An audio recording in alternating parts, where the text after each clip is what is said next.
भैया अगर परिवार में किसी की डेथ हो जाती है तो कितने दिन तक पूजा पाठ नहीं करना चाहिए? वैसे तो 15 दिन तक नहीं करनी चाहिए।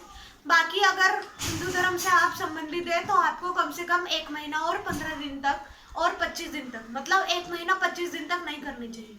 क्योंकि बहुत सारे लोग 3 दिन का करके जल्दी जल्दी करके छुट्टी कर लेते हैं, जब तक बेचारा वो आदमी भटकता रहता है। 3 दिन तक तो आदमी जमीन पर ही भटकता रहता है, 24 घंटे तक तो यही पता नहीं चलता मरा है कि जिंदा है। जैसे मैं शरीर से निकला मुझे पता ही नहीं चला मैं मर गया क्या जिंदा है, बस मैं अपनी लाश के पास घूमता रहा, बहुत बार कोशिश करता रहा उसके अंदर जाने की, लेकिन शरीर में इतनी जान ही नहीं थी कि मैं उसे उठा के खड़ा कर पाऊँ।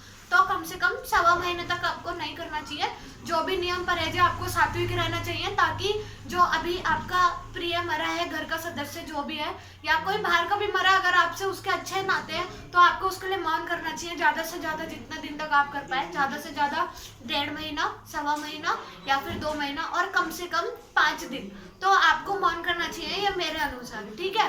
बाकी जो आपका धर्म कहता है, जो आपकी बड़े बुजुर्ग कहते हैं, आप उसको मान सकते हैं। बाकी 1.25 महीने तक तो बिल्कुल आपको परहेज करना चाहिए, आपको सात्विक रहना चाहिए, ब्रह्मचर्य का पालन करना चाहिए और घर में सात्विक खाना पीना, छौक छाकी का खाना चाहिए आपको। जैसे आप व्रत रहते हैं ना, ऐसे ही आप उसके लिए व्रत रख सकते हैं, क्योंकि आप जितना कम खाएंगे, जितना उसको उसके लिए भजन करेंगे, उतना ही उसको जाप मिलेगा। और जब कोई मरने वाला हो तो रोना नहीं चाहिए।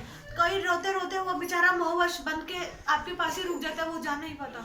आप लोग जितना रोते हो वो जा नहीं पाता, इसलिए आपको कान के पास बैठ के भजन करना चाहिए, नाम राम नाम जपना चाहिए, या फिर जो भी आपके इष्ट है, जो भी आपको प्यार रखते हैं, कृष्ण जप करना चाहिए, राम नाम या फिर बजरंगबली का नाम, हनुमान चालीसा उसके कान में बोलनी चाहिए। जिससे क्या होता है, आखिरी समय में उसके विचार ना साफ होते हैं। जितनी मलिनता उसने जिंदगी भर कमाई होती है वो सारी उसको दिख रही होती है। तो राम जप करने से, उसके कान में भगवान का नाम लेने से, ईश्वर का जप करने से उसकी जो आखिरी जो इच्छाएं होती है वो विलुप्त हो जाती है और वो पूरी तरह से शरीर से बाहर निकल के उस कल्याण में जा पाता है, या जो भी उसकी योनि होती है उसमें जा पाता है, ठीक है। बहुत सारी योनि होती है, आप मानव हो, आपको जप करने का टाइम मिला है, आपको समय मिला है, तो आप उसको गवाओ नहीं। ऐसे ही खाने पीने और सोने में कृपया करके आप सब भगवान का नाम लो और ये सब चीजें करो। तो जब कोई आपका प्रियजन जाता है तो आप सात्विक रहें जितना रह सकते हैं। गृहस्थ, अगर आप गृहस्थ हैं, आपके बीवी बच्चे हैं, तो आप गृहस्थ से अलग रहें।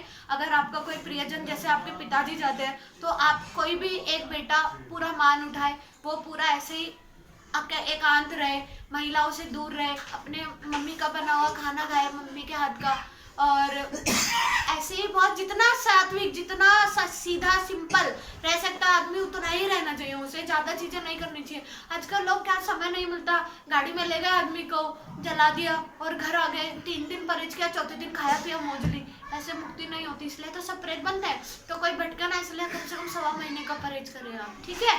जय शनिदेव। भैया क्या इन दिनों में जाप कर सकते हैं? हाँ, मानसिक जप कर सकते हैं, माला नहीं उठा सकते लेकिन मानसिक तो कर सकते हैं ना। पूजा पाठ बहुत सारे धर्मों में मना कर देते हैं, लेकिन आप जैसे मानसिक जप करो, मानसिक जप से दोष नहीं लगता, ठीक है।